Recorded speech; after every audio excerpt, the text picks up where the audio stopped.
Every story you have ever been told has a beginning, the first word, a first sentence, a first chapter.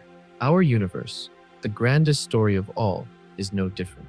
We have been told that its story begins with a bang, a moment of impossible creation, some 13.8 billion years ago, when everything was born from nothing. For a century, this has been the first page of the cosmic book, the edge of our knowledge. To ask what came before it was considered a question for philosophy, not science. A question that could never be answered. But tonight, that changes. Tonight, we journey to the edge of reality itself, to a time before time. We will peer beyond the searing firewall of the Big Bang into the silent, timeless abyss that preceded it. Armed with the strange and powerful tools of quantum physics, we will explore the latest theories that are finally beginning to shed light on the ultimate mystery. Was our universe a lucky bubble in a timeless foam, a single ripple in an eternal ocean of creation and destruction, or just one verse in an infinite cosmic poem? Prepare yourselves for a voyage not to the beginning of time, but to the time before time, the Big Bang. The name itself conjures a powerful image, a titanic explosion, a single point of light erupting in the vast, dark emptiness of space, flinging out the stars and galaxies like cosmic shrapnel. It is a simple, compelling, and almost completely wrong picture. The first great secret of our origin is this. The Big Bang was not an explosion in space. It was the explosion of space. It did not happen at a single point in the cosmos. It happened everywhere at once. Every inch of our modern universe, the space between your eyes, the space between galaxies, was there at that first moment in an infinitesimally small, impossibly hot and dense state. This is the cornerstone of modern cosmology, an idea so audacious it took decades of painstaking evidence to prove. The story of its discovery begins in the 1920s, with an astronomer named Edwin Hubble. From his perch on a lonely mountaintop in California, he made a discovery that would forever change our perception of the universe. He found that, with very few exceptions, every galaxy he could see was rushing away from us. And the farther away a galaxy was, the faster it was receding. The universe was expanding. This was a revelation that shattered the ancient idea of a static, eternal cosmos. The universe had a history, a dynamic story of change. And if it is expanding today, it must have been smaller, denser, and hotter in the past. To understand this, we need an analogy. Imagine a giant loaf of raisin bread rising in an oven. The dough is the fabric of space itself, and the raisins are the galaxies. As the dough expands, every single raisin moves away from every other raisin. If you were sitting on any one raisin, it would look like all the other raisins were rushing away from you. There is no center to the expansion. The expansion is happening in every part of the dough. Our universe is just like that loaf of bread. Space itself is stretching, carrying the galaxies along for the ride. If we take this discovery and run the cosmic movie in reverse, the implications are staggering. We can wind the clock back, watching the galaxies rush back towards each other. As we go further and further back in time, the universe gets smaller, the galaxies get closer, and the temperature and density skyrocket. Back, through billions of years, past the formation of the Earth, past the birth of the first stars, to a time when the entire universe was a uniform, opaque fog of superheated plasma, a primordial fireball. And it is here, in this ancient era, that we find the second great piece of evidence for our cosmic origin. In the mid-1960s, two radio astronomers, Arno Penzias and Robert Wilson, were trying to eliminate a persistent, annoying hiss in their radio telescope. No matter where they pointed their antenna, this faint, uniform background noise remained. They cleaned their equipment, they checked their systems, they even shooed away some pigeons they thought might be the cause, but the hiss would not go away. What they had accidentally stumbled upon was the oldest light in the universe. It was the afterglow of creation itself. This is the cosmic microwave background radiation, or the CMB. To understand it, picture the early universe as a dense, hot fog. Light particles, photons, were constantly being bounced around by charged particles, unable to travel more than a few inches before being scattered. The universe was opaque, but as the universe expanded, it cooled. After about 380,000 years, it cooled enough for electrons and protons to combine and form the first neutral atoms.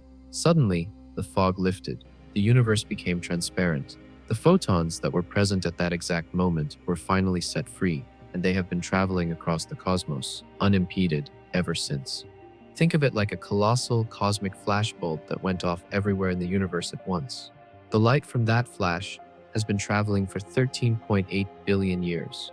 In that time, the expansion of space has stretched that light, lengthening its wavelength, shifting it from brilliant visible light down through the spectrum to the cool low-energy microwaves that Penzias and Wilson detected as a faint hiss. When we look at the CMB, we are looking at the oldest photograph in existence. It is a baby picture of the universe, the faint, faded echo of the Big Bang's roar. With this evidence in hand, we can continue to rewind our cosmic movie all the way to its very first frame. If we push the expansion back to its absolute limit, everything we see, every star, every galaxy, every atom in the 100 billion galaxies of the observable universe is crushed together. All of the space, all of the matter, all of the energy is compressed into a region smaller than a single atom, a point of truly infinite density and infinite temperature. This is what physicists call a singularity. And here, we hit a wall at the very beginning of time.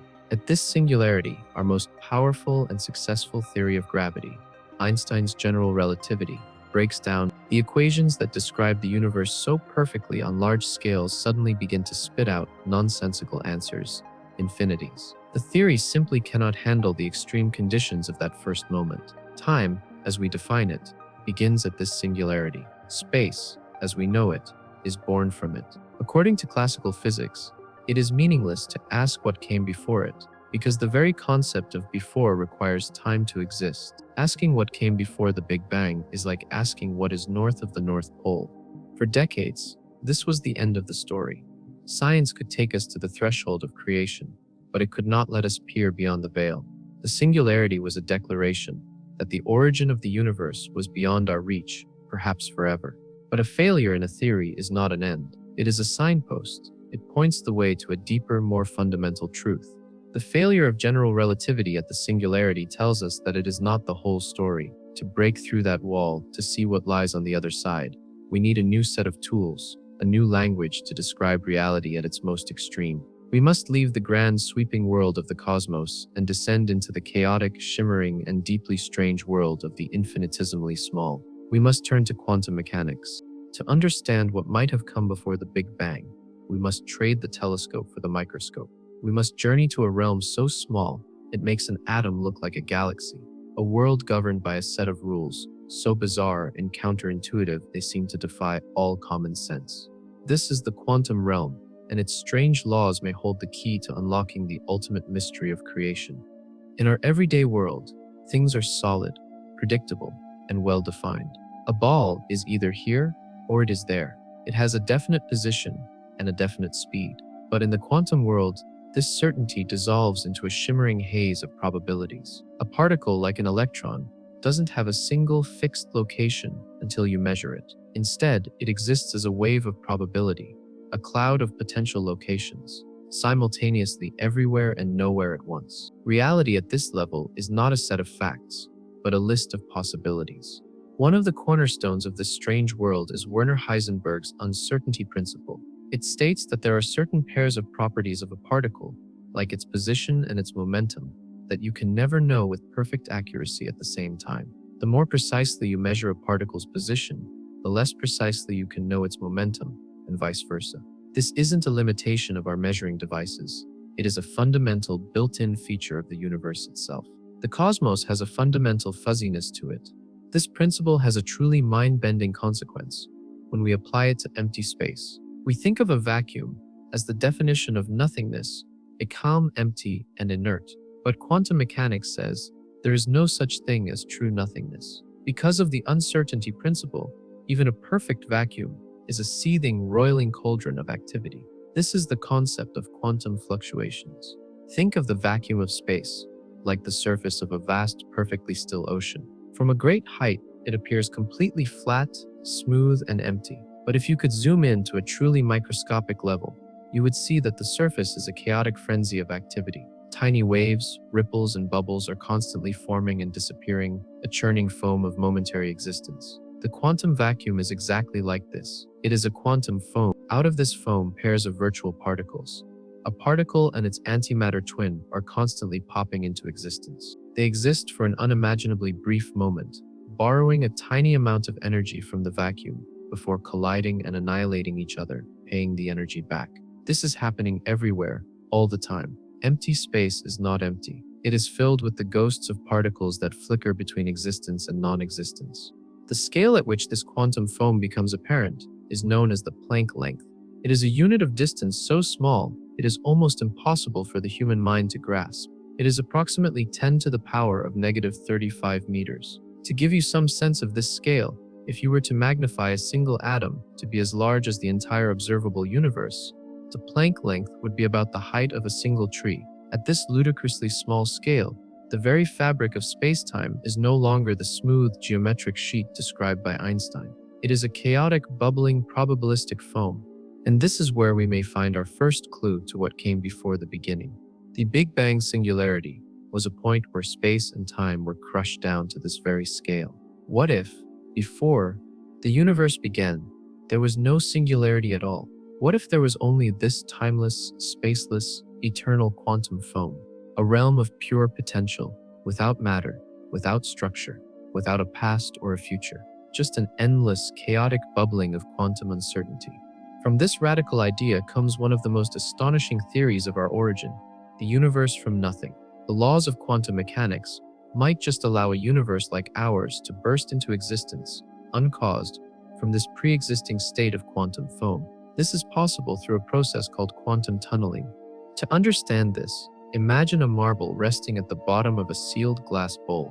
In our classical world, that marble will never get out unless something gives it enough energy to roll up and over the rim. It is trapped. But in the quantum world, the marble's position is a wave of probability.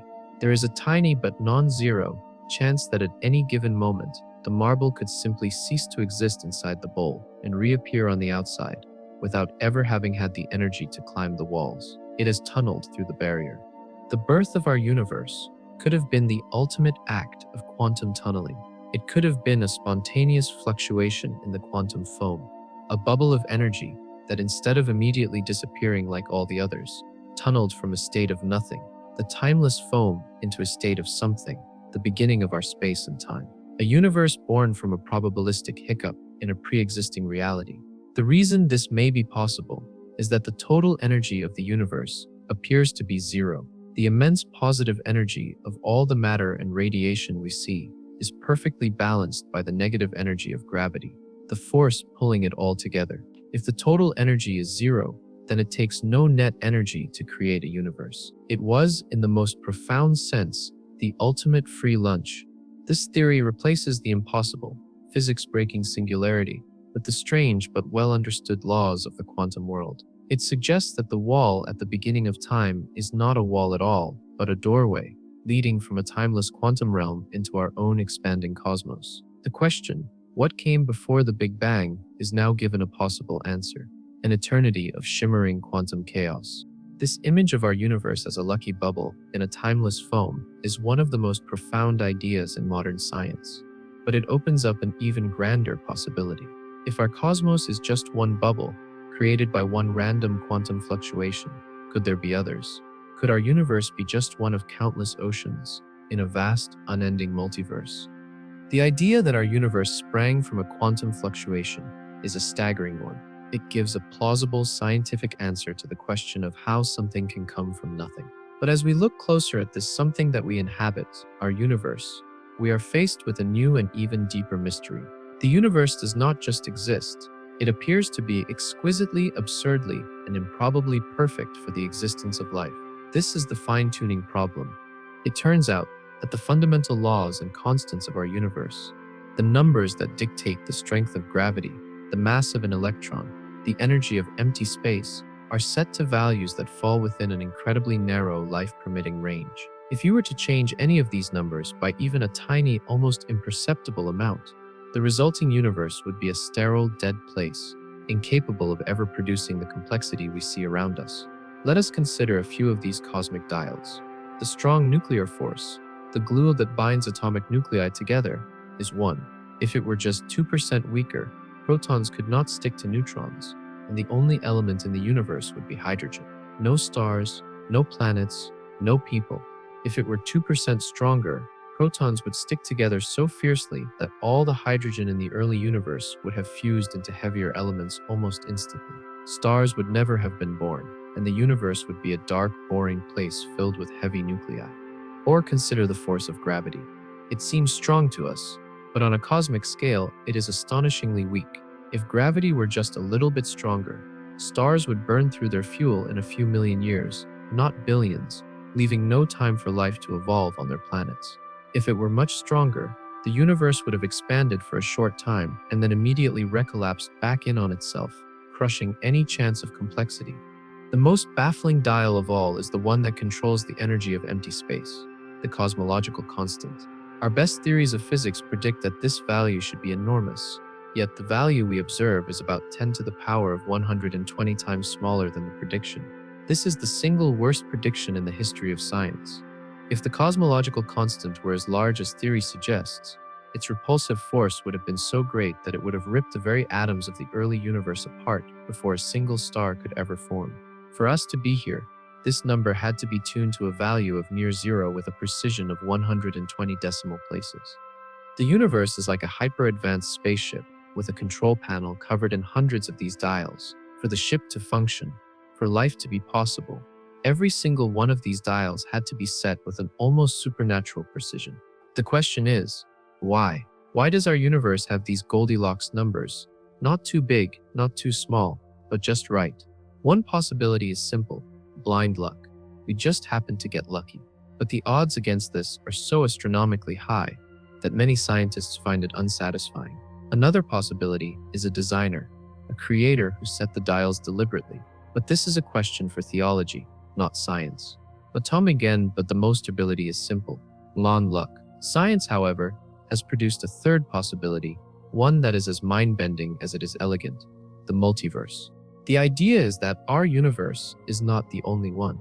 It is just one member of a vast, perhaps infinite, ensemble of other universes, all existing in parallel. Each of these other universes could have its own randomly different set of physical laws and constants. Each one has a different setting on its control panel. In this scenario, the vast majority of these universes are sterile. Universes where gravity is too strong, where the nuclear force is too weak, where the cosmological constant is too large. They are failed, empty universes.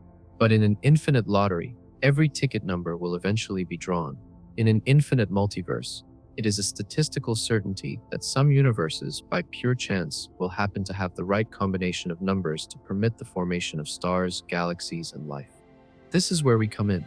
The reason we find ourselves in such a perfectly tuned universe is because we could not possibly exist in any of the others. This is the anthropic principle.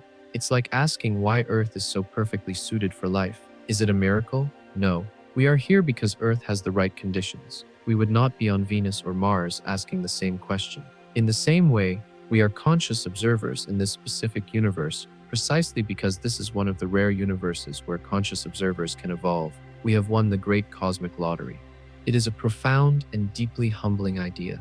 It suggests that our entire cosmos, everything we can see and ever hope to see, is just one lucky bubble in an infinite cosmic foam of possibilities. It solves the fine-tuning problem with a stroke of statistical genius, but it raises an even more profound question: what great cosmic engine could be powerful enough to create an infinite number of universes? The answer may lie in a process that happened in the very first fraction of a second of our own universe's existence, a moment of hyper-expansion known as inflation.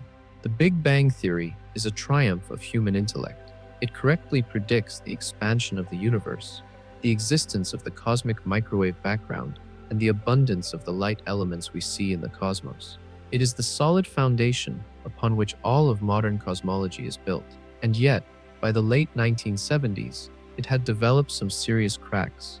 The theory as it stood left a few crucial questions completely unanswered, puzzles so deep they threatened to undermine the entire structure. The first was the horizon problem. As we have seen, the cosmic microwave background is a picture of the universe when it was 380,000 years old. When we look at it today, we find that its temperature is almost perfectly uniform in every direction. The CMB coming from one side of the sky is the same temperature as the CMB coming from the opposite side, to a precision of 1 part in 100,000. This seems simple, but it is a colossal puzzle. In the standard Big Bang model, these two opposite regions of the sky would have been separated by more than 90 million light-years at the time the CMB was formed. Since nothing can travel faster than light, there is no possible way they could ever have been in contact with each other. They could never have exchanged heat to even out their temperatures. To understand the problem, imagine you find 2 cups of coffee on opposite sides of a room that are the exact same temperature down to a millionth of a degree.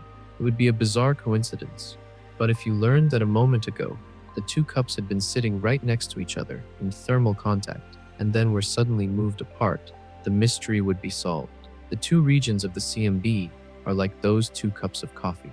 They are the same temperature, but they should never have been in contact. How did they do it?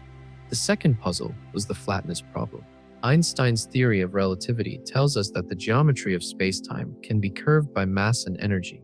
It can be curved positively, like the surface of a sphere, or negatively, like the surface of a saddle. Or it can be perfectly flat. For decades, we have been measuring the geometry of our universe, and we have found that it is, to the limits of our precision, perfectly flat.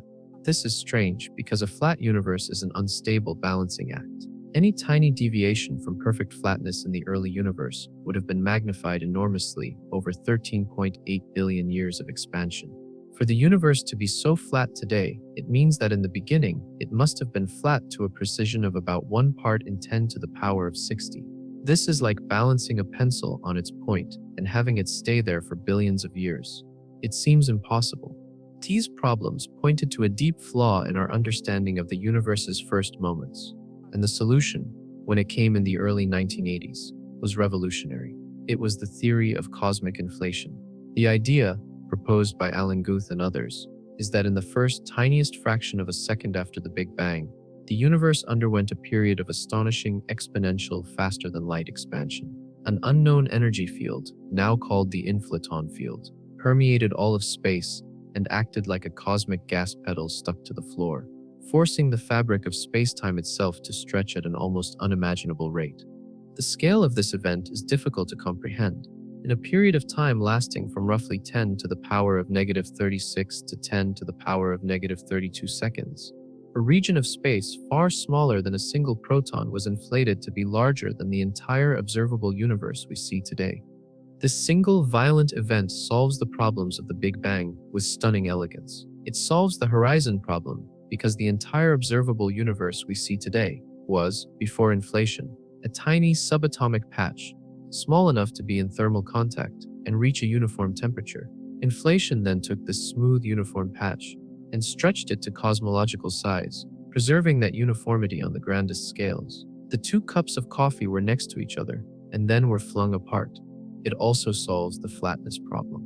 Inflation would have stretched the fabric of space-time so much that any initial curvature would have been flattened out. It's like taking a small crumpled balloon and inflating it to the size of the Earth.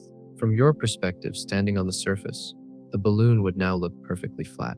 Inflation did the same thing to the geometry of our universe. But the theory of inflation does something else, something even more profound. When combined with our understanding of quantum mechanics, it naturally leads to the creation of a multiverse. The theory is called eternal inflation. In this model, the process of inflation doesn't happen just once. It is an eternal, ongoing process. To understand this, imagine the inflaton field as a vast, boiling pot, conditions for new bubbles, new universes to form. Each of these universes could have different particles, different forces, different dimensions, born from the unique way the inflaton field decayed in that location. The eternally inflating multiverse is perhaps the grandest, most expansive vision of reality ever conceived. A tree of creation with infinite branches, each branch a universe, with our own just being one tiny twig. It provides a mechanism for the cosmic lottery, but another class of theories looks not to an endless future of new births, but to an endless past of cosmic deaths and rebirths. What if our Big Bang was not the first, but merely the latest in an eternal cycle? Every story you have ever been told has a beginning, a first word, a first sentence, a first chapter. Our universe, the grandest story of all, is no different. We have been told that its story begins with a bang, a moment of impossible creation, some 13.8 billion years ago, when everything was born from nothing. For a century, this has been the first page of the cosmic book, the edge of our knowledge, to ask what came before it was considered a question for philosophy, not science. A question that could never be answered. But tonight, that changes. Tonight, we journey to the edge of reality itself, to a time before time. We will peer beyond the searing firewall of the Big Bang, into the silent, timeless abyss that preceded it. Armed with the strange and powerful tools of quantum physics, we will explore the latest theories that are finally beginning to shed light on the ultimate mystery. Was our universe a lucky bubble in a timeless foam, a single ripple in an eternal ocean of creation and destruction, or just one verse in an infinite cosmic poem? Prepare yourselves for a voyage not to the beginning of time, but to the time before time, the Big Bang. The name itself conjures a powerful image, a titanic explosion, a single point of light erupting in the vast, dark emptiness of space, flinging out the stars and galaxies like cosmic shrapnel. It is a simple, compelling, and almost completely wrong picture. The first great secret of our origin is this: the Big Bang was not an explosion in space. It was the explosion of space. It did not happen at a single point in the cosmos. It happened everywhere at once. Every inch of our modern universe, the space between your eyes, the space between galaxies, was there at that first moment in an infinitesimally small, impossibly hot and dense state. This is the cornerstone of modern cosmology, an idea so audacious it took decades of painstaking evidence to prove. The story of its discovery begins in the 1920s with an astronomer named Edwin Hubble. From his perch on a lonely mountaintop in California, he made a discovery that would forever change our perception of the universe. He found that, with very few exceptions, every galaxy he could see was rushing away from us. And the farther away a galaxy was, the faster it was receding. The universe was expanding. This was a revelation that shattered the ancient idea of a static, eternal cosmos. The universe had a history, a dynamic story of change. And if it is expanding today, it must have been smaller, denser, and hotter in the past. To understand this, we need an analogy. Imagine a giant loaf of raisin bread rising in an oven. The dough is the fabric of space itself, and the raisins are the galaxies. As the dough expands, every single raisin moves away from every other raisin. If you were sitting on any one raisin, it would look like all the other raisins were rushing away from you. There is no center to the expansion. The expansion is happening in every part of the dough. Our universe is just like that loaf of bread. Space itself is stretching, carrying the galaxies along for the ride. If we take this discovery and run the cosmic movie in reverse, the implications are staggering. We can wind the clock back, watching the galaxies rush back towards each other.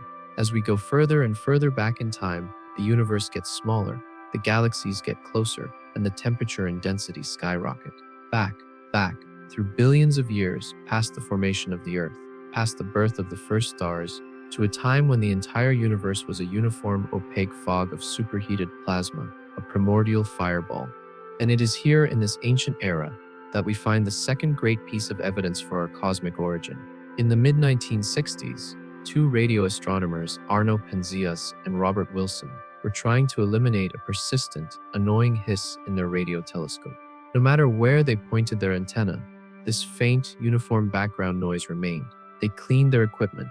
They checked their systems. They even shooed away some pigeons they thought might be the cause. But the hiss would not go away. What they had accidentally stumbled upon was the oldest light in the universe. It was the afterglow of creation itself. This is the cosmic microwave background radiation, or the CMB. To understand it, picture the early universe as a dense, hot fog. Light particles, photons, were constantly being bounced around by charged particles, unable to travel more than a few inches before being scattered. The universe was opaque, but as the universe expanded, it cooled. After about 380,000 years, it cooled enough for electrons and protons to combine and form the first neutral atoms. But suddenly, the fog lifted. The universe became transparent. The photons that were present at that exact moment were finally set free, and they have been traveling across the cosmos unimpeded ever since. Think of it like a colossal, cosmic flashbulb that went off everywhere in the universe at once. The light from that flash has been traveling for 13.8 billion years. In that time, the expansion of space has stretched that light, lengthening its wavelength, shifting it from brilliant visible light down through the spectrum to the cool low-energy microwaves that Penzias and Wilson detected as a faint hiss. When we look at the CMB, we are looking at the oldest photograph in existence. It is a baby picture of the universe, the faint, faded echo of the Big Bang's roar. With this evidence in hand, we can continue to rewind our cosmic movie all the way to its very first frame.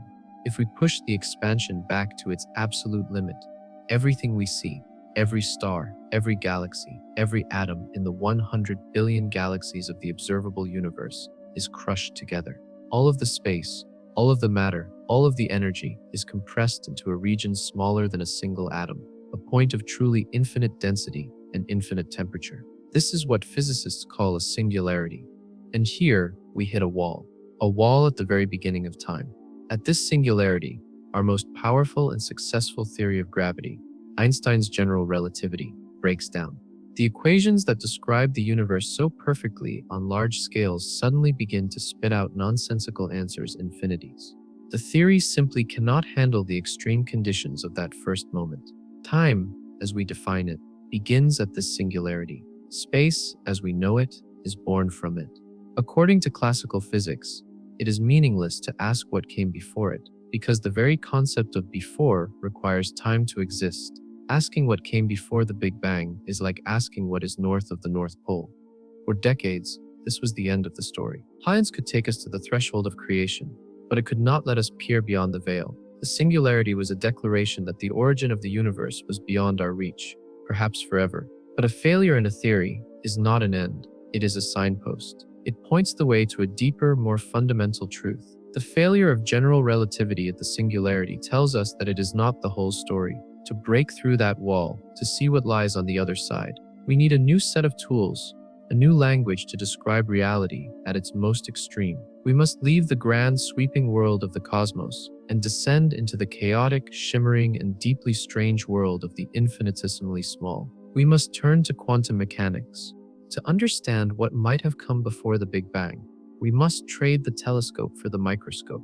We must journey to a realm so small it makes an atom look like a galaxy. A world governed by a set of rules so bizarre and counterintuitive, they seem to defy all common sense.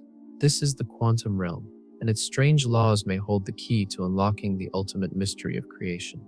In our everyday world, things are solid, predictable, and well-defined. A ball is either here or it is there. It has a definite position and a definite speed. But in the quantum world, this certainty dissolves into a shimmering haze of probabilities. A particle like an electron doesn't have a single fixed location until you measure it. Instead, it exists as a wave of probability, a cloud of potential locations, simultaneously everywhere and nowhere at once. Reality at this level is not a set of facts, but a list of possibilities. One of the cornerstones of this strange world is Werner Heisenberg's uncertainty principle. It states that there are certain pairs of properties of a particle, like its position and its momentum, that you can never know with perfect accuracy at the same time. The more precisely you measure a particle's position, the less precisely you can know its momentum, and vice versa. This isn't a limitation of our measuring devices. It is a fundamental built-in feature of the universe itself. The cosmos has a fundamental fuzziness to it. This principle has a truly mind-bending consequence when we apply it to empty space. We think of a vacuum as the definition of nothingness, calm, empty, and inert. But quantum mechanics says there is no such thing as true nothingness. Because of the uncertainty principle, even a perfect vacuum is a seething, roiling cauldron of activity. This is the concept of quantum fluctuations. Think of the vacuum of space like the surface of a vast, perfectly still ocean. From a great height, it appears completely flat, smooth, and empty. But if you could zoom in to a truly microscopic level, you would see that the surface is a chaotic frenzy of activity. Tiny waves, ripples, and bubbles are constantly forming and disappearing, a churning foam of momentary existence. The quantum vacuum is exactly like this. It is a quantum foam. Out of this foam, pairs of virtual particles, a particle and its antimatter twin, are constantly popping into existence. They exist for an unimaginably brief moment, borrowing a tiny amount of energy from the vacuum, before colliding and annihilating each other, paying the energy back.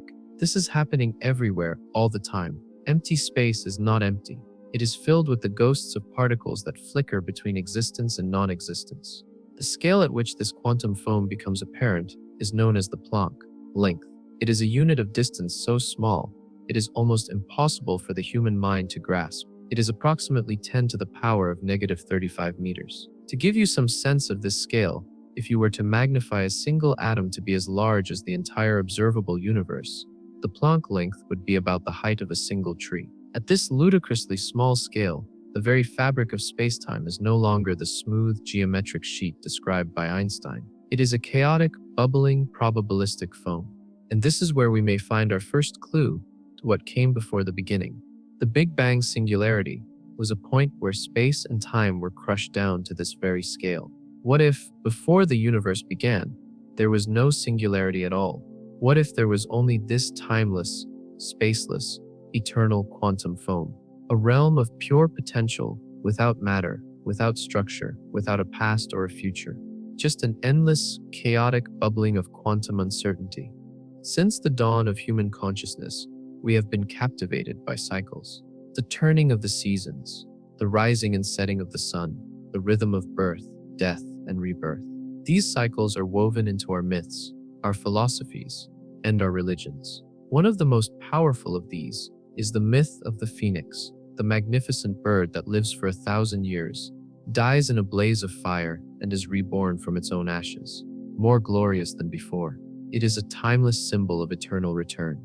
It is a story so profound, it begs the question, what if the universe itself is a phoenix? This is the central idea behind the cyclic universe models. The notion that our Big Bang was not a singular one-time event, but merely the most recent in an infinite, repeating series of cosmic deaths and rebirths. The earliest and simplest version of this idea was born from a simple question about the ultimate fate of our universe.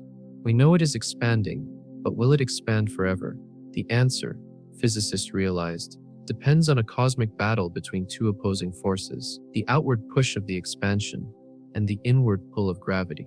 Which one wins is determined by the total amount of matter and energy in the universe, its overall density. If the density is below a certain critical value, the expansion will win.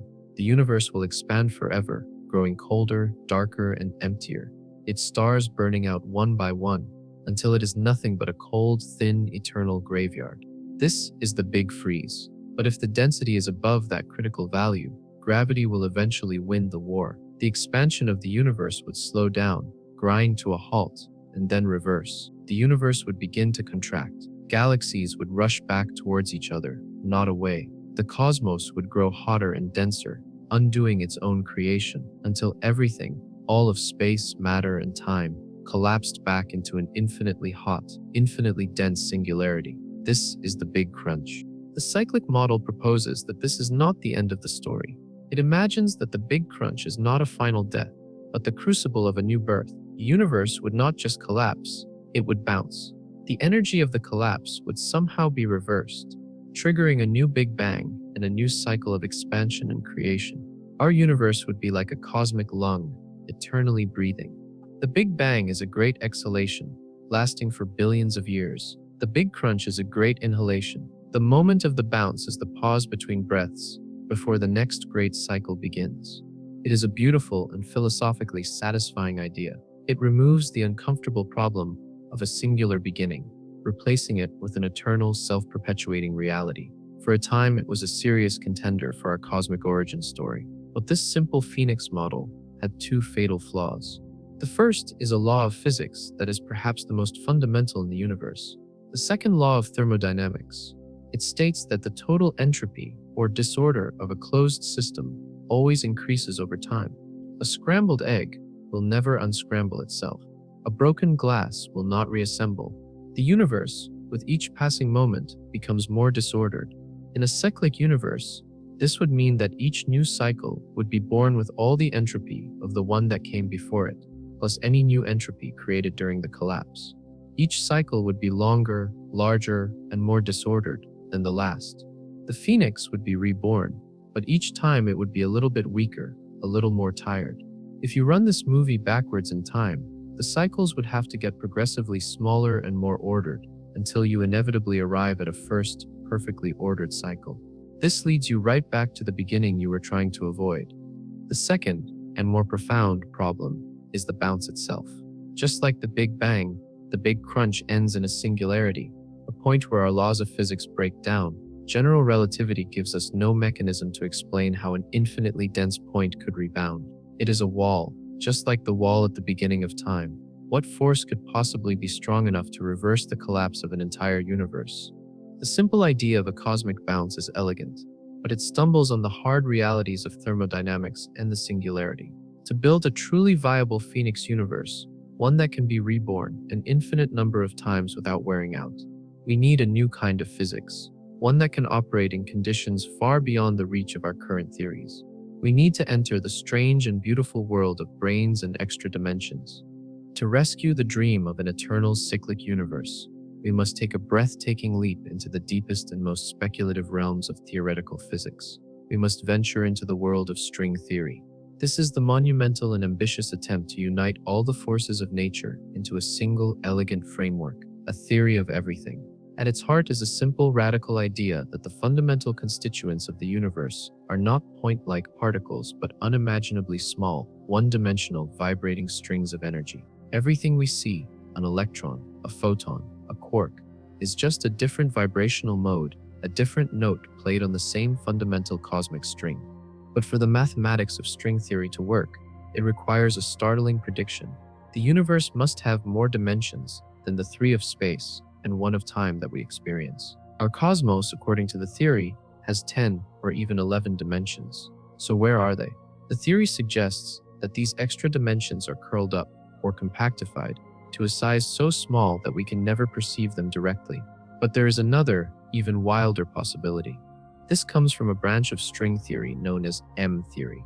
It suggests that our entire 3-dimensional universe is just a subspace, a giant membrane, or brain for short, floating within a larger, higher dimensional space called the bulk. To visualize this, imagine a vast, dark, empty room. That room is the higher dimensional bulk. Now imagine a single wafer-thin sheet of paper floating in the middle of that room. That 2-dimensional sheet of paper is a brain. If our universe were like that sheet of paper, then all of us, every star and every galaxy, would be like intricate drawings on its surface. We can move around freely in the 2 dimensions of the paper, but we are utterly confined to it, completely unaware of the 3rd dimension of the room that the paper is floating in.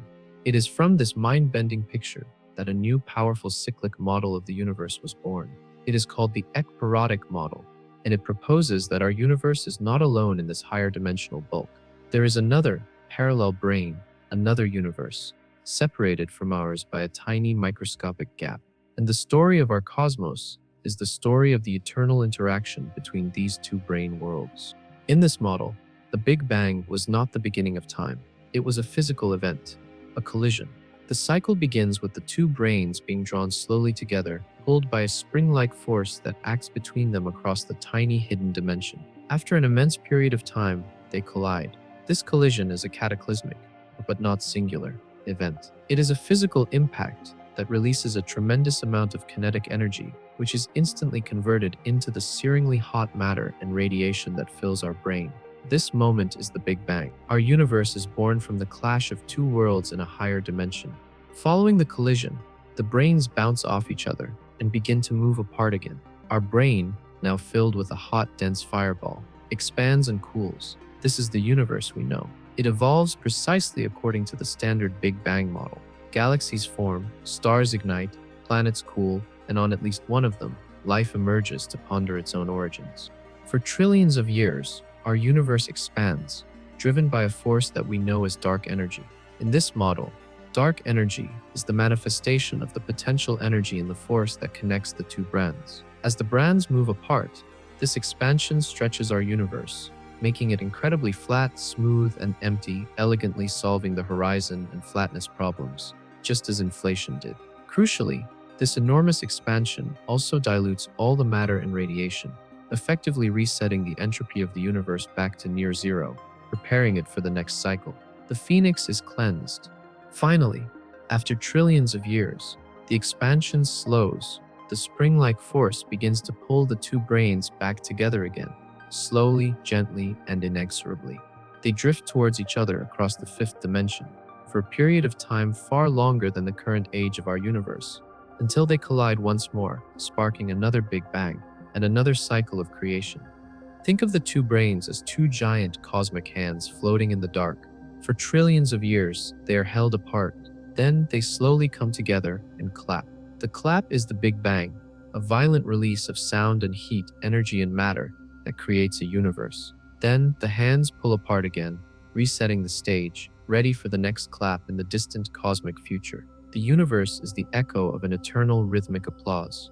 We now stand before two colossal pillars of modern thought: the eternal multiverse, born from a runaway process of cosmic inflation, and the infinite cycle, born from the clash of worlds in a hidden dimension. Both offer a vision of a reality that existed before our Big Bang.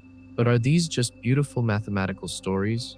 Or can we find a clue, an echo in our own cosmos, that could tell us which path, if any, is the right one? In our quest to understand what came before the beginning, we have arrived at two magnificent competing visions of reality: an eternally inflating multiverse and an eternally cycling cosmos. They are beautiful, mathematically consistent theories, born from the minds of geniuses. But in science, beauty and elegance are not enough. A theory must be testable. It must make predictions about the universe that we can go out and look for. If we want to know what happened before the Big Bang, we cannot simply rely on theory. We must become cosmic archaeologists. We must search for a fossil, an echo, a faint, lingering fingerprint of that pre-creation era, preserved in the fabric of our own universe. The ultimate archaeological dig site for a cosmologist is the cosmic microwave background. This faint, ancient light is not just a uniform glow, it is a tapestry woven with tiny, almost imperceptible imperfections. When we map the CMB, we find that it is covered in minuscule hot and cold spots, temperature fluctuations that vary by only 1 part in 100,000. These tiny ripples in the primordial fire are impossibly important. They were the seeds of all creation. The slightly denser, hotter spots were the points where gravity had a slightly stronger grip. Over hundreds of millions of years, these seeds grew, pulling in more and more matter, eventually blossoming into the great galaxies and clusters of galaxies we see today. Everything you have ever known is the result of these tiny, ancient imperfections. Both inflation and the cyclic model predict the existence of these fluctuations, but they tell very different stories about how they were made. This difference in their origin stories gives us our best hope of telling them apart. The key lies in searching for a specific, almost mythical signal: primordial gravitational waves. Inflation, in its standard form, was an event of almost unimaginable violence. The exponential, faster-than-light stretching of space would have been a cataclysmic storm in the fabric of space-time itself. It would have violently shaken the cosmos, generating a powerful background of gravitational waves, ripples in the geometry of reality that would still be propagating across the universe today. These ancient waves would have left a unique and subtle calling card, a faint, swirling pattern in the polarization of the CMB light. This specific type of polarization is known as a B mode. Finding this signature would be the smoking gun for inflation, an echo of that first violent moment of creation. The cyclic model, by contrast, tells a much gentler story. The collision of the two brains, while powerful enough to spark a Big Bang, was a relatively slow and smooth event, occurring over a very long period of time. It would not have produced a significant background of primordial gravitational waves. Therefore, in its simplest form, the cyclic model predicts that we should not see this B-mode polarization signal. The search for this signal is one of the greatest scientific quests of our time. To understand the challenge, imagine the surface of a perfectly still pond. The tiny temperature fluctuations in the CMB are like very small, gentle ripples on that surface. Now, imagine a powerful earthquake happens deep underground. This is inflation. That earthquake would send not just ripples across the surface, but a deeper, churning, twisting motion through the very water itself. These are the gravitational waves. This deep churning would leave a distinct, telltale swirl pattern in the surface ripples. That swirl is the B-mode polarization. The cyclic model is more like two giant, soft sponges being slowly pushed together under the water. It would make ripples, but it wouldn't cause an earthquake. For decades, astronomers have been building ever more sensitive experiments, placing them in the coldest, driest places on Earth, like the South Pole. and launching them into space, all in the hopes of seeing this faint, swirling echo. In 2014, the world of cosmology was electrified when a team announced that they had found the signal. For a few brief weeks, it seemed as if we had our first glimpse into the inflationary epoch, but the excitement was short-lived. Further analysis revealed that the signal was not a primordial echo from the dawn of time, but a disappointing contamination from the dust within our own Milky Way galaxy. The hunt continues. The signal, if it exists, is weaker than we had hoped, hiding just beyond the reach of our current technology. Its absence does not rule out inflation. The earthquake could have just been a bit weaker than our simplest models predicted, but it does keep the door wide open for other possibilities. The search for primordial gravitational waves is the great hunt of modern cosmology. A positive detection would be a monumental victory for inflation, but its absence leaves the door open. To find more subtle clues, we must look deeper into the very nature of the patterns in the ancient light, into the statistical language of the cosmos itself. The map of the cosmic microwave background is a treasure chest of information. The search for B-mode polarization is an attempt to find one specific jewel within it, but the entire pattern of the hot and cold spots, their size, their distribution, their relationship to one another, is itself a powerful clue. The patterns are not just random noise, they are a form of cosmic Rorschach test, and by analyzing their statistical shape, we can learn about the fundamental physics that created them. The key statistical property we look for is something called non-Gaussianity. In the simplest models of inflation, the quantum fluctuations that seeded the universe should be perfectly random. If you were to make a chart of the temperature of all the spots, it would follow a perfect bell curve, what statisticians call a Gaussian distribution. This means that the temperature of any one spot in the sky is completely independent of the temperature of any other spot. But some more complex models of inflation, and crucially, the cyclic and ekpyrotic models, predict that there should be slight deviations from this perfect randomness. They predict a specific non-Gaussian signal. This would mean that there are subtle underlying correlations between the hot and cold spots, a hidden order in the primordial chaos. To understand the difference, imagine you are throwing millions of darts at a giant dartboard, trying to hit the bullseye. If your aim is truly random, the pattern of holes in the board will be Gaussian, a perfectly symmetrical spread, densest at the center, and thinning out smoothly in all directions. Now imagine that the darts are ever so slightly magnetic, and there is a hidden iron frame inside the dartboard. The pattern of holes would no longer be perfectly random. It would be subtly distorted, with clumps and voids that betray the influence of the hidden magnetic frame. Detecting non-Gaussianity in the CMB is like searching for those subtle distortions in the pattern of cosmic darts, a clue to the hidden physics of the before time. This is where our most powerful cosmic observatory, the Planck Space Telescope, comes in. Between 2009 and 2013, Planck scanned the entire sky with unprecedented sensitivity, creating the most detailed map of the cosmic microwave background in history. Its data has allowed us to test the statistical nature of our universe with incredible precision, and its primary finding is a resounding victory for the simplest models of inflation. To the limits of our ability to measure, the fluctuations in the CMB are perfectly Gaussian. The darts appear to be perfectly random. The universe, it seems, is not hiding any subtle magnetism. And yet, within this beautiful, simple picture, there are lingering, tantalizing anomalies, a few strange shapes in the cosmic inkblot test that do not quite fit the standard model.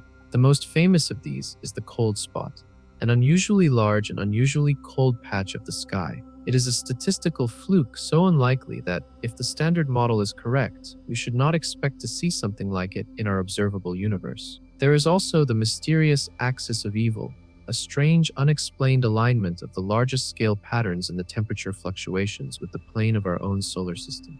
What are we to make of these anomalies? Are they profound hints of new, undiscovered physics?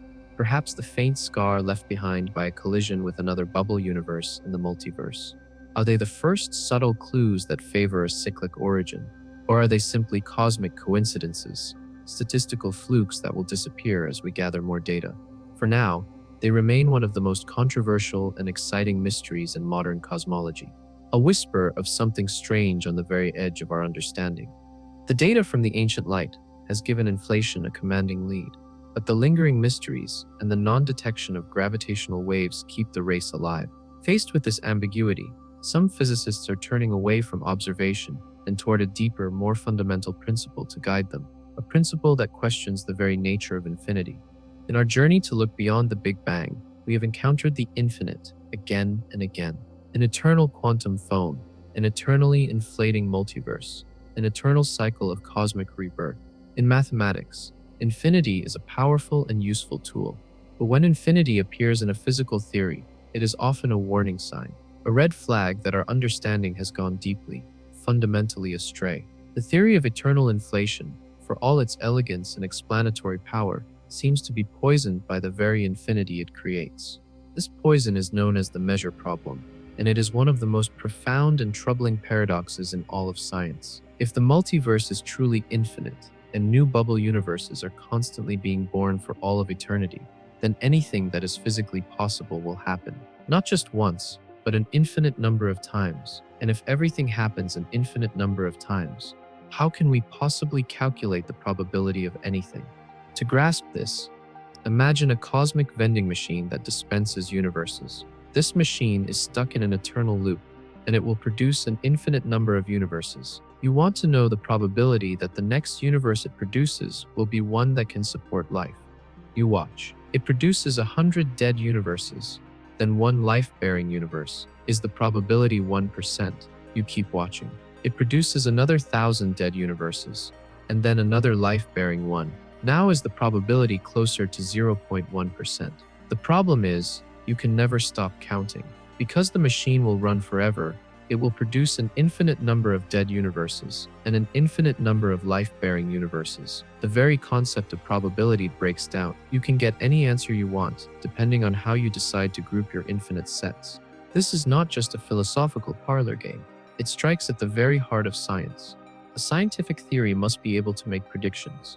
But if your theory predicts an infinite number of every possible outcome, it predicts nothing at all. It becomes untestable, unfalsifiable. It might be a beautiful story, but it ceases to be science. Physicists have tried to solve this by proposing various measure procedures, different ways to slice up the infinities to get sensible answers. But all of them so far seem arbitrary, like making up a new rule in a game just because you don't like the outcome. And when we dig deeper into this infinite labyrinth, we find something truly monstrous waiting for us. A paradox so bizarre it has been known to keep cosmologists up at night. This is the problem of the Boltzmann brains. The name comes from the 19th century physicist Ludwig Boltzmann, who studied the statistics of thermodynamics. In an eternal, chaotic universe, given an infinite amount of time, a strange thing can happen. By pure random chance, particles can momentarily assemble themselves into a complex, ordered structure. In fact, given enough time, it is a statistical certainty that they will, and one of the structures they could assemble into is a human brain. A fully formed, conscious brain, complete with a full set of false memories of a life it never lived. A universe that doesn't exist could, in theory, spontaneously fluctuate into existence out of the chaos of the distant future. The terrifying part is this: in many of our current multiverse models, it is vastly, overwhelmingly more probable for a single lonely, disembodied Boltzmann brain to pop into existence than it is for an entire, vast, highly ordered, low-entropy universe like the one we inhabit to be created. If our best theories predict that it is infinitely more likely that you are a Boltzmann brain, a momentary fluctuation in the void, hallucinating your entire existence, than that you are a real person in a real universe, then our theories have led us to an absurdity. They have led us to a conclusion that denies our own reality. This is the poison of infinity at its most potent. It is a sign that we have missed a crucial turn in the road, that something is deeply wrong with our understanding of the cosmos. The paradoxes of an infinite multiverse have led some to believe that our theories have lost their way, producing absurdities instead of answers. To find a way out of this labyrinth, a new generation of physicists is proposing a radical solution. They suggest we must completely rethink our understanding of the most fundamental thing of all, the arrow of time. Of all the things we experience, the flow of time is the most familiar and the most mysterious. It is a river that flows in only one direction. We move from the fixed known landscape of the past, through the fleeting moment of the now, into the unknown territory of the future. A glass falls and shatters, but we never see the shards leap back together. We have memories of yesterday, but not of tomorrow. This one-way nature of time is so fundamental to our existence that we take it for granted. But in the world of physics, it is a profound and vexing puzzle. The reason it's a puzzle is that almost all the fundamental laws of physics are time-symmetric. They work just as well forwards as they do backwards. An equation describing two billiard balls colliding would look perfectly valid if you ran the movie in reverse. So if the underlying laws have no preferred direction of time, where does the arrow of time that we experience come from? The answer is deeply connected to the second law of thermodynamics and the concept of entropy. As we have seen, entropy is a measure of disorder, and the second law states that the total entropy of the universe always increases. The arrow of time, the reason the past is different from the future, is simply the arrow of increasing entropy. We live in a universe that is moving from a state of high order to a state of high disorder. But this does not solve the mystery, it only deepens it. It replaces the question, why does time have a direction, with the question, why was the universe so highly ordered in the past? For the arrow of time to exist, for our universe to have the structure it does, the Big Bang must have been a moment of incomprehensibly low entropy, a state of almost perfect order. To understand how special this is, imagine finding a brand new deck of playing cards, perfectly arranged by suit and then by number. This is a very special low entropy state. If you shuffle the deck even once, you will almost certainly put it into a more disordered higher entropy state. The odds of you shuffling that random deck and having it return to its perfect original order are astronomically small. The universe we inhabit is like that deck of cards. We found it 13.8 billion years ago in a state of almost perfect order. The question that has haunted cosmology for decades is what or who ordered the deck? A new and radical theory proposes a mind-bending answer. What if the Big Bang was not the beginning of time at all? What if it was simply the most ordered moment in an eternal timeline? What if time flows away from the Big Bang in two opposite directions? This is the idea of a two-headed or Janus point universe. It suggests that the fundamental laws of nature are, in fact, completely time-symmetric. The Big Bang in this view is not a singular starting point, but a common central origin from which two separate universes expand and evolve. One is our universe, with its arrow of time pointing away from the Big Bang towards our future. The other is a mirror universe, also expanding and evolving, but with its arrow of time pointing in the opposite direction from our perspective.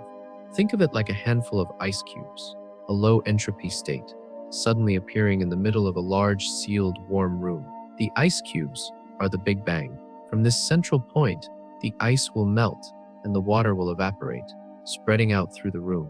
Entropy will increase. For anyone in that room, this process defines the forward direction of time, but the laws governing the molecules are time reversible. So it is perfectly plausible to have another mirror image process, where the ice cubes appeared and then melted and evaporated in the other direction of time.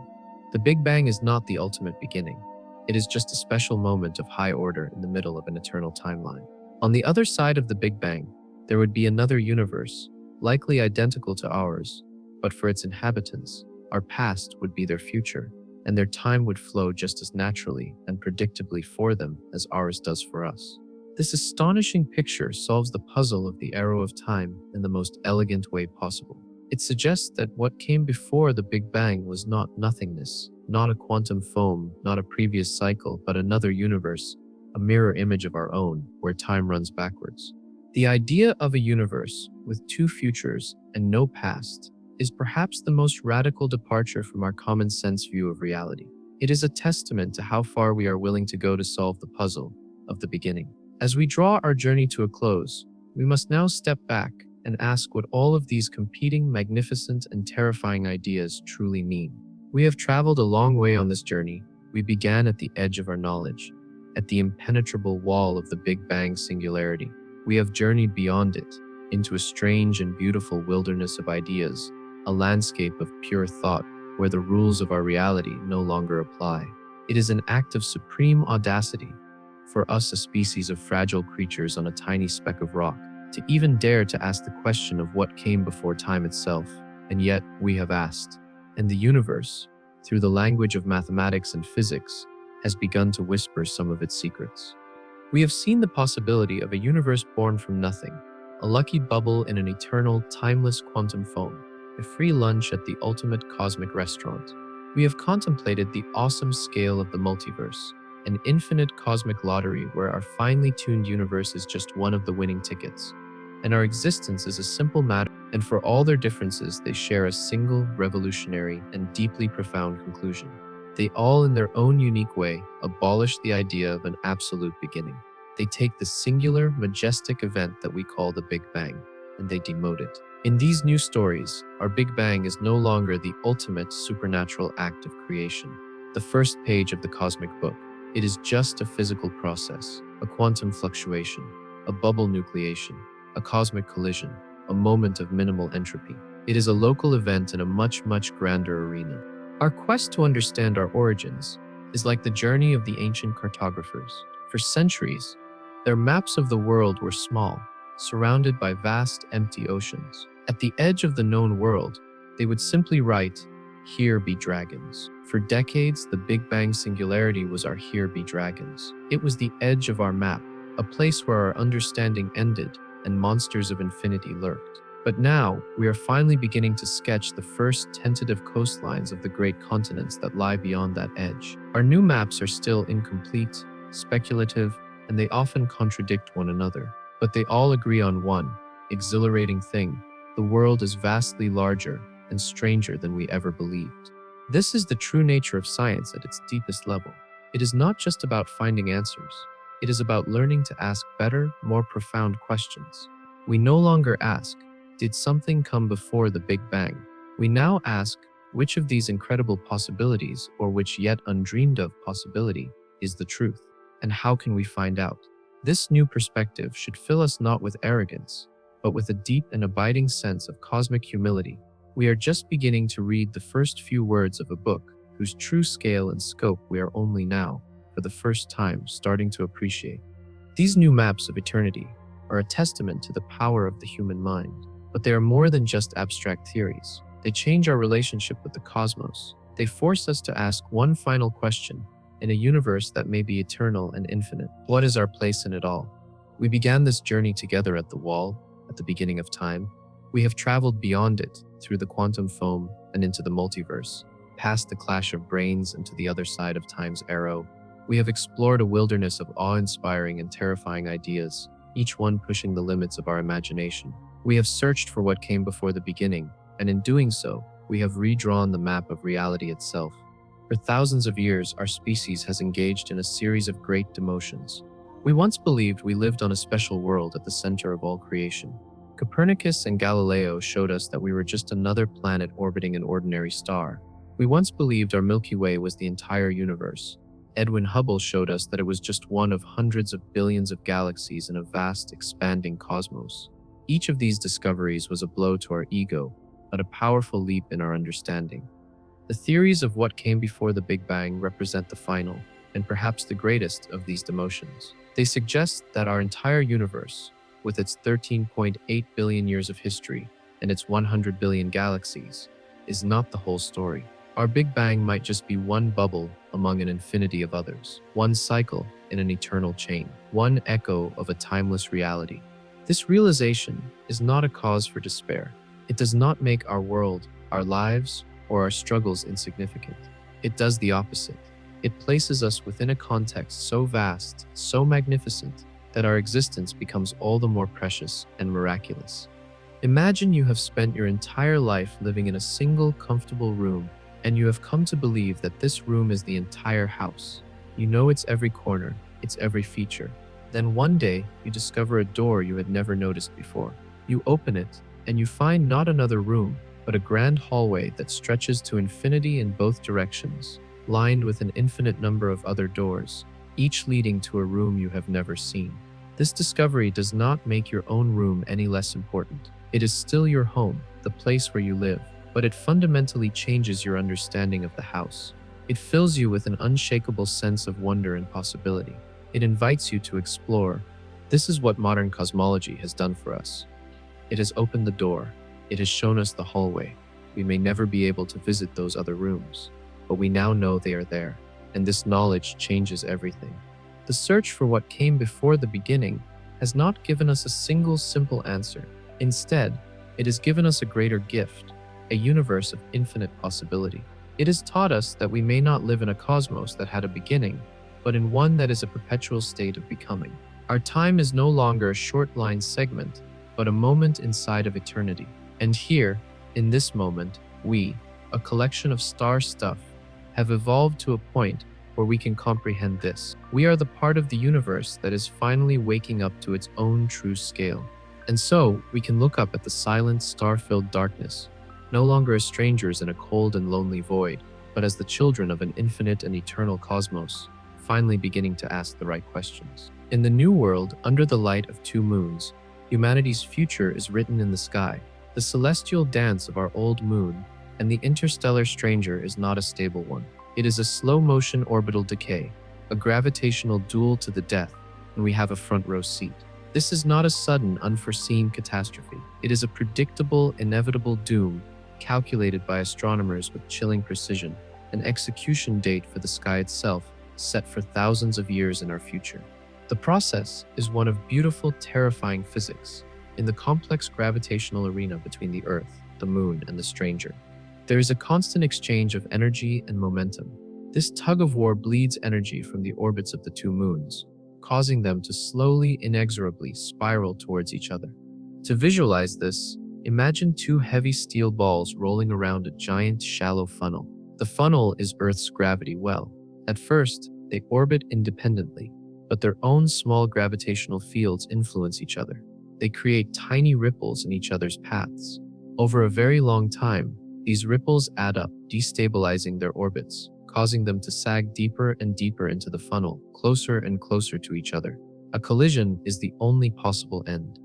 For the generations of humanity living under this cosmic sentence, society would be utterly transformed. The Great Conjunction would be the central, defining fact of existence. Religions would be born and die in its name. Entire schools of philosophy would dedicate themselves to its meaning. It would be the ultimate driver of science and technology. The single unifying goal of our species might become the greatest engineering challenge ever conceived to find a way to stop it.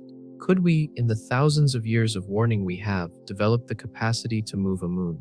Could we build giant mass drivers on the lunar surface, engines that could throw millions of tons of rock into space to act as a thruster, slowly and carefully nudging one of the moons into a safer orbit? It would be a race against time on a scale that is almost impossible to comprehend. As the millennia pass, the signs in the sky would become more dramatic. The two moons would grow visibly larger in each other's skies. The tidal forces between them, which had been subtly altering their orbits, would now begin to physically deform them. The worlds themselves would begin to stretch, becoming slightly egg-shaped, their near sides perpetually pulled towards each other. The weaker of the two, likely the stranger, being a loosely held together cometary body, would begin to fracture under the strain. It would cross our moon's Roche limit. We would witness one moon tearing another apart in real time. Great cracks would appear on the stranger's surface. Chunks of ice and rock, some the size of mountains, would break away, forming a brilliant, chaotic stream of debris, a temporary ring of rubble around our original moon. The sky would be filled with this slow-motion destruction, a constant, grinding celestial avalanche. In the final years, the show would be terrifying and sublime. The two moons would dominate the sky, monstrously large, visibly scarred and misshapen. The debris from the disintegrating stranger would create a constant, brilliant meteor shower, a rain of alien fire. The gravitational effects on Earth would reach a fever pitch, a crescendo of geological chaos before the final impact. But let us assume that for all our ingenuity, for all our efforts, the cosmic forces are too great. We can only watch. The final moment arrives. Two worlds that were born light years and eons apart are about to meet in a final, spectacular embrace. The impact is not a sudden flash. It is a grinding, agonizing collision that seems to take an eternity. In the sky above the Earth, our moon and the stranger, two worlds with a combined diameter of over 2,000 miles finally touch. Their relative speed is not as high as a typical asteroid impact. They have been spiraling into each other in a deadly embrace.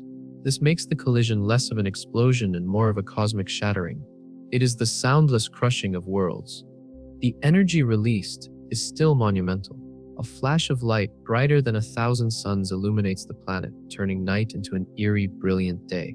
The surfaces of the two moons where they meet are instantly liquefied and vaporized, creating a blindingly hot cloud of incandescent rock vapor.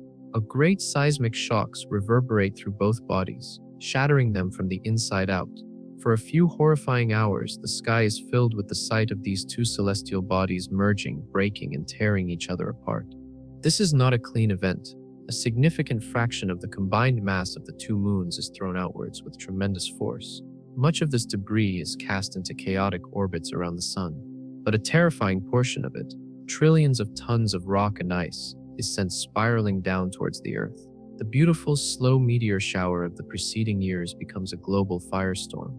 For weeks, or even months, the Earth is bombarded by a relentless rain of moon rock and alien comet fragments. It is an impact event delivered not by a single bullet, but by a storm of celestial shrapnel. The surface of our planet would be pummeled, triggering a new harsh impact winter and a mass extinction that could rival the one that ended the dinosaurs. But for any survivors who might emerge from their shelters after the fire and the cold, the sky would be changed forever. The vast majority of the debris from the collision did not have enough energy to escape Earth's gravity. It remained in orbit. In the months and years following the collision, this cloud of trillions of tons of rock, a mixture of familiar lunar soil and exotic interstellar material, would begin to organize itself. The countless collisions between the fragments would average out their orbits, and the gentle, persistent pull of Earth's gravity would flatten the cloud into a disk. Slowly, sublimely, a new structure is born in our sky. Earth gets a ring. It would be a structure of unimaginable beauty and scale, a brilliant, shimmering arch, stretching from horizon to horizon, composed of the mingled dust of two worlds. During the day, it would be a bright, milky white ribbon across the blue sky. At night, it would be a breathtaking spectacle, illuminated by the sun, glowing with a soft, ethereal light far brighter than the full moon ever was. The very concept of a dark night would cease to exist. We would be living on a ringed planet. The view would be a constant, magnificent reminder of our violent, cosmic history. But this beauty would come at a profound cost. The brilliant light from the ring would create a permanent veil of light pollution across the entire planet. From the surface of the Earth, it would become impossible to see the faint light of distant stars and galaxies. The Milky Way, our own home galaxy, would be lost to us, washed out by the glare of our new celestial ornament. We would be like people living in a perpetually lit city, unable to see the cosmos beyond. Our connection to the universe would be severed by this beautiful, terrible scar. To live on a ringed planet would be the ultimate legacy of the interstellar visitor, a permanent, beautiful scar in our sky. But all these scenarios, the impact, the capture, the shattering, have assumed that 3I/ATLAS was a passive object, a victim of gravity. But what if it was not? What if the visitor was something more? For this entire journey, we have operated on a single fundamental assumption that 3I/Atlas is a natural object, a fragment of a planet, a wandering comet, a passive piece of cosmic driftwood caught in the currents of gravity. We see a rock, and we assume it is just a rock. But the universe has a way of defying our assumptions, and in the strange silence of interstellar space, we have already received one visitor that refused to behave as expected. The object was Oumuamua, the first interstellar traveler ever detected. As it fell away from our sun, astronomers noticed something strange. It was accelerating. Some unseen force was giving it a slight but measurable push. It was not outgassing like a comet. Its push was perfectly smooth. The simplest explanation was that it was a natural object of a type we had never seen before.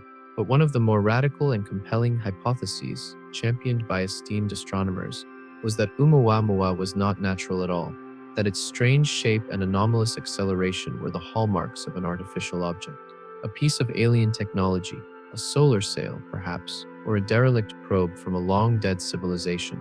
Now, let us apply that same radical thinking to 3I/ATLAS. What if its capture was not an accident? What if its arrival was not a coincidence? What if the object that now inhabits our solar system is not a comet, but a Trojan horse? This leads us to the concept of a von Neumann probe, a theoretical creation of the brilliant mathematician John von Neumann.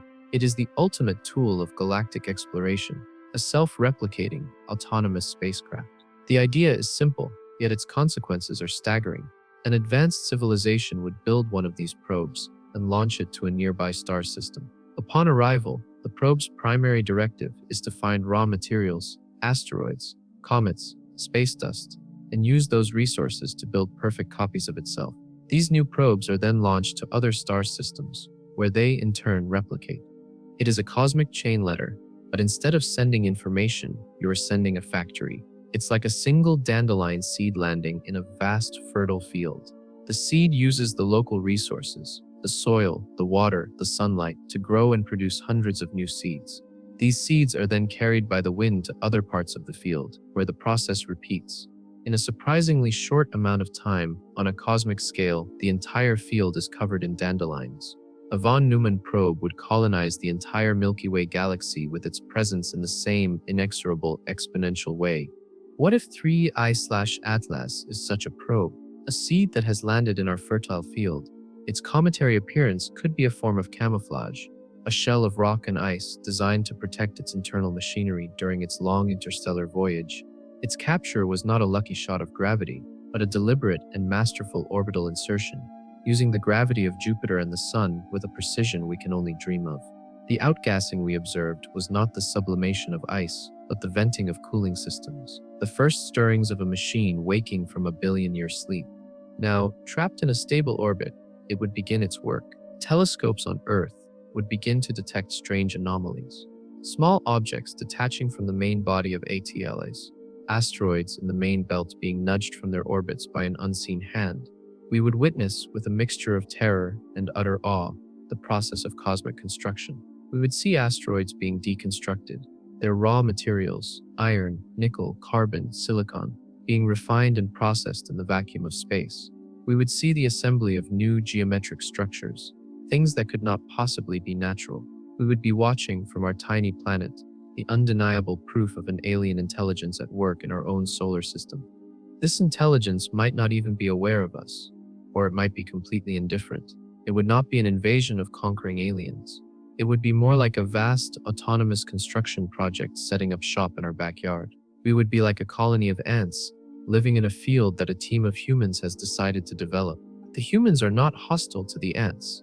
They simply do not factor them into their grand designs. The arrival of the probe would be the end of our cosmic solitude, and the beginning of a new and deeply humbling chapter in our existence. The question that would haunt us is not, are they friendly, but who built them and why? The arrival of an alien machine would shatter our conception of our place in the universe. It would be the dawn of a new era, but it still assumes a familiar paradigm, a tool built by a creator. But what if life, over billions of years, can evolve beyond the need for tools? What if it can become the tool itself? We are creatures of flesh and water, bound by gravity to the surface of a single fragile world. Our biology is a product of this specific environment. But what might life look like in a universe that is almost entirely composed of cold, empty space? What kind of biology could arise over not 4 billion, but perhaps 10 billion years of evolution in a truly alien context? The answer might be a form of life so strange, it would blur the line between geology and biology, between a celestial object and a living creature. On Earth, we have discovered life in the most extreme environments imaginable. We have found extremophiles thriving in the boiling, acidic water of volcanic vents, in the crushing pressure at the bottom of the ocean, and deep within the frozen rock of Antarctica. The tiny, humble tardigrade, or water bear, is so resilient it can survive being boiled, frozen, and even exposed to the raw vacuum and radiation of space. These organisms prove that life is not a delicate flower, but a stubborn, adaptable force. Now imagine a creature that is not just a visitor to the void, but a native. It is not like a human in a submarine, exploring an environment it was not designed for. It is like a blue whale. The vast, dark ocean is its natural home. At 3I/8A, could be such a creature, a galactic leviathan, a living organism, miles long, that has evolved to live and travel in the interstellar deep. Its outer layer, the rocky, icy crust we observe, might not be rock at all, but a biological shell, a form of natural armor or a chrysalis, evolved to protect it from the harsh radiation of space and the occasional impact of micrometeoroids. Its internal structure might not be geological, but cellular, perhaps based on crystalline silicon instead of soft carbon. It might not eat in the way we do, but instead metabolize energy directly from solar winds, cosmic rays, and the magnetic fields between the stars. It would be a creature of pure, raw physics. Its journey through the galaxy would not be a random drift, but a migration, following the galactic currents and magnetic fields in search of feeding grounds. And our solar system, with its bright, warm sun and its abundance of smaller, resource-rich comets and asteroids, would be a lush, irresistible oasis in the cosmic desert. From this perspective, the story of 3I/ATLAS changes completely. Its arrival was not an accident. Its capture was not a trick of gravity. It was a conscious choice. The creature, sensing the richness of our system, deliberately altered its course, using the gravity of Jupiter to break itself into a stable orbit. The outgassing and jets we observed were not the random eruptions of sublimating ice, but a form of biological activity. Perhaps it was a form of respiration, or the venting of waste products. Or perhaps it was a controlled biological propulsion system used to make fine adjustments to its course. Now in orbit, it would begin to feed. We might observe it slowly extending vast filamentary appendages, great, slow-moving tendrils that could reach out and envelop a smaller asteroid. It would not devour it, but slowly break it down, absorbing the minerals and volatile ices it needs to sustain itself and refuel for the next leg of its eternal journey. What would it mean for humanity to share our solar system with such a being? Is it intelligent, or is it a creature of pure ancient instinct, following a biological imperative that is billions of years old? Could we even begin to communicate with a life form whose thoughts, if it has them, might take 1,000 years to form? It is more likely we would be utterly insignificant to it. We would be like bacteria on a speck of dust in the path of a migrating whale. Its existence would be the ultimate proof that we are not alone, but it would also be a profound and humbling lesson. We are not the pinnacle of complexity. We are not the masters of the cosmos. We are just one tiny, fragile form of life in a universe that is teeming with wonders beyond our wildest imaginings. A machine, a creature, or a simple, chaotic rock. In the end, the true nature of the visitor might remain a mystery, but its arrival, its refusal to leave, would force us to confront the deepest questions about our own existence, our future, and our ultimate place in this vast and deeply strange cosmos. We have journeyed to the furthest shores of possibility. We have witnessed the destruction of our world, the birth of a new one, the arrival of alien machines and cosmic beasts. Each of these scenarios has been a dramatic external event, a story of something happening to us. But perhaps the most profound impact of 3I/ATLAS remaining in our solar system would not be the reshaping of our planet, but the reshaping of ourselves.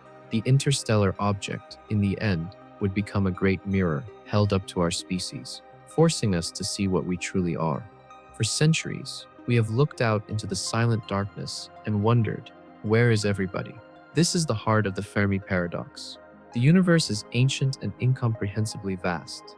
There are hundreds of billions of stars in our galaxy alone, and hundreds of billions of galaxies in the universe. Statistically, intelligent, technological life should have arisen millions of times over, yet we see no evidence of it.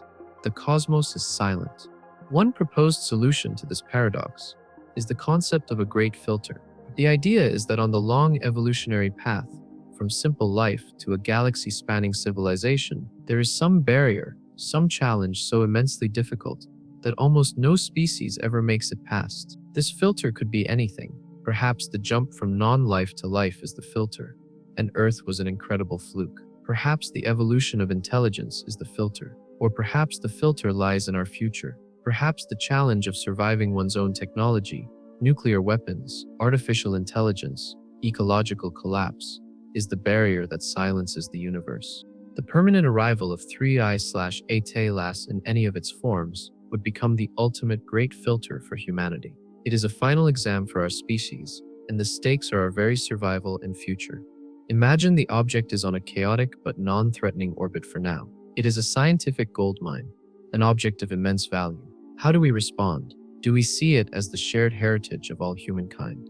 Do we pool our global resources, our scientists, our engineers, our wealth, into a unified singular effort to study and understand it? Such a project would be the grandest undertaking in human history. It would accelerate our technology by centuries, forcing us to become a true spacefaring species, united by a common purpose and a shared sense of wonder. In this scenario, we would have passed the test. The object would have acted as a catalyst, forcing us to mature, to overcome our petty tribalisms, and become a planetary civilization.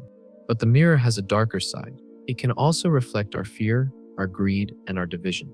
What if nations saw the object not as a wonder, but as a resource to be claimed, a strategic asset to be controlled? We might see a new Cold War in space, a frantic race to land on the object, mine its exotic materials, or even weaponize its fragments. Instead of uniting us, the greatest discovery in history could become the cause of our final war.